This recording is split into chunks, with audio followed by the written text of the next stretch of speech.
আল্লাহর এক বান্দা ছিল নামাজের সেজদায়। তখন আল্লাহ রাব্বুল আলামিন তাকে ডাক দিয়ে বলে, বান্দা তুই যতই নামাজ পড়, যতই সেজদা কর, তোর জায়গা জাহান্নাম।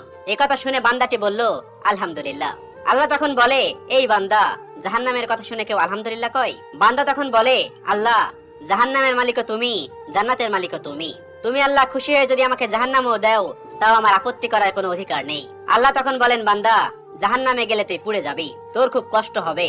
বান্দা তখন বলতেছে, আল্লাহ, কষ্ট শুধু আমার হবে না, তোমারও হবে। আল্লাহ তখন বলতেছে, বান্দা তুই পুড়বি জাহান্নামের আগুনে, আমার কষ্ট হবে কেন? বান্দা তখন বলে, আল্লাহ, কোনো মায়ের কোল থেকে যদি কোনো বাচ্চা পানিতে পড়ে যায়, তাহলে কোনো মাই দূরে দাঁড়িয়ে থাকতে পারে না, দৌড়ে গিয়ে বাচ্চাকে কোলে নেয়। আমার বিশ্বাস ওই মায়ের চেয়ে কোটি কোটি গুণ দয়া তোমার বেশি। আমাকে জাহান্নাম দিলে তুমিও আল্লাহ শান্তি পাবে না। আল্লাহ তখন বলে, বান্দা, এই দলিল তুই কই পাইলি? বান্দা তখন বলে, আল্লাহ, আমাদের জাতির পিতা ইব্রাহিম আলাইহিস সালাম তোমার প্রেম মুখে নিয়ে যখন নমরুদের আগুনে পড়ে গেল, তার আগেই তুমি বলে